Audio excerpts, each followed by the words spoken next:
as a way of healing. The history is the history. Mm-hmm. I took my daughter, I've been there a number of times, and actually these have been very worthwhile experiences. Mm-hmm.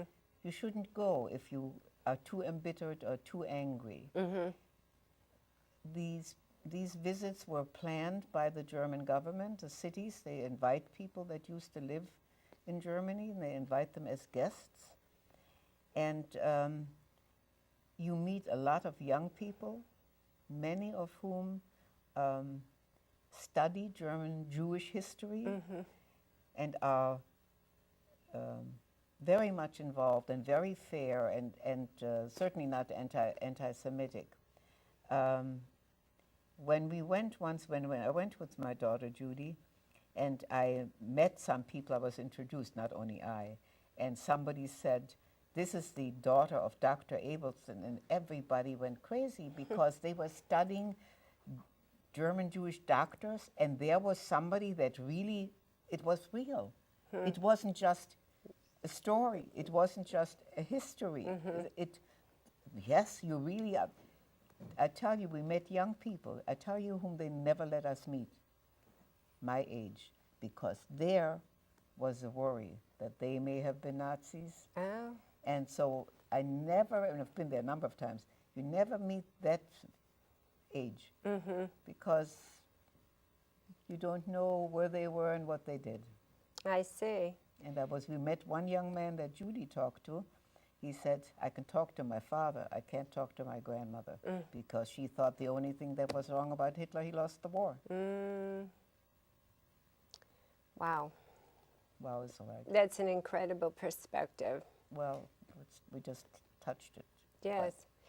So on Kristallnacht, there were hundreds of historical synagogues that were burned, and the Jewish businesses were destroyed. Yes, they went in, they took the glass and then they robbed them, and then, you know, it was never built up again because there was, many of them they wanted to sell their business. Nazis didn't have to buy, they took. Right. So, you know, it was a tremendous devastation. Aside from my personal experience, it's you know, the main streets that you go through, and one after another, the businesses were destroyed. Already much before that, there were placards on there that says, "Don't buy from Jews," and that was in the making for a long time. Right. And then how did they segregate into the ghettos? Well, the city I come from never had a real ghetto. Leipzig. It did not have a ghetto. And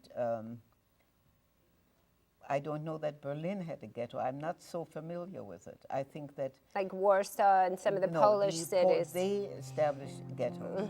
And thousands of people were squeezed in there and stayed there. Some survived. I have a friend that's the best known and has also the most history and has pictures, and so that you know that it really, how it existed in detail. That's in Kovno, which is in Poland. He told me just a few weeks ago when I was in Israel, he had a bar mitzvah in the ghetto in Kovno. So there was somebody very clever who had a camera, and through a buttonhole, they took pictures and then hid it, and some of it survived. Wow. So, but in Germany itself, to my knowledge, I'm not always 100% right, there were no ghettos such as we think about in Poland and in Russia particularly, Lithuania, all those places. But it was part of segregating the Jews, and in fact, in some of the ghettos, they actually were starving them to death. Yes, and we were also, that the place where we lived, the apartment, we did have to leave and were moved into an area where there were only Jews living. It wasn't a ghetto. We lived in a very tiny, meager apartment, not the grandiose place where I grew up, but so then effort was made to segregate us even more. Your mom in 1937 or 38 went to Palestine. 35. 1935. You were a Zionist, is that correct? An ardent Zionist. Okay, so did you consider yourself German?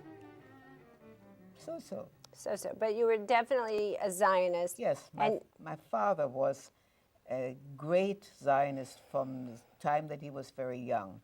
And in fact, he belonged to an academic fraternity, and a number of the greats of Jewish history, and the first president of the State of Israel, who was Chaim Weizmann, is the name that might be familiar to some of you. He was my father's fraternity brother, and I met quite a few of the greats. But what my father did for me, and I'm eternally grateful, because he felt so strongly that Jews would never be in a better position until they had a country of their own, and they called it Palestine. When Hitler came to power, I was very secure in my Jewishness.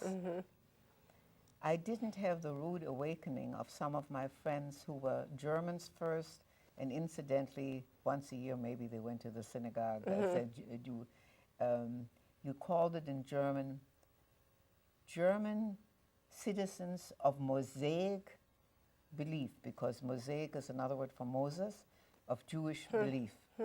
So I had friends like that.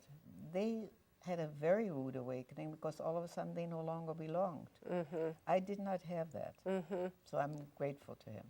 But it's really quite something that this state of Israel came into being. Yes, it is. With all that's not perfect, it is an amazing country. And quite supported still by Jews in this country and around the world, even if they don't live there. Yes.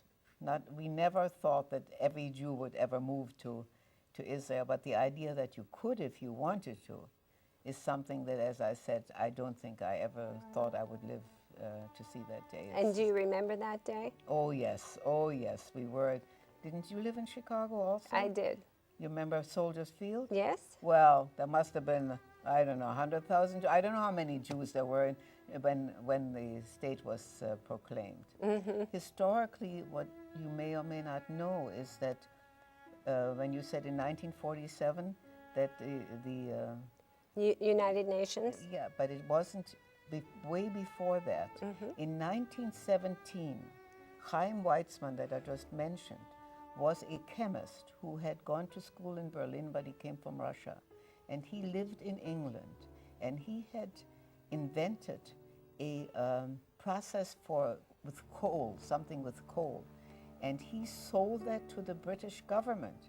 And the British government, in exchange, Lord Balfour, on the 29th of November 1917, wrote His Majesty's government views with favor the establishment of a Jewish homeland. And that is what happened, and that's a very special ending to a very difficult history for the Jewish communities. Yes. Well, I want to thank you so much, Eve. This has been so special. We've been talking with Eve Wechsberg, Kristallnacht survivor, sharing her story with us. I'm Donna Phelan. Join us again next time for Perspective.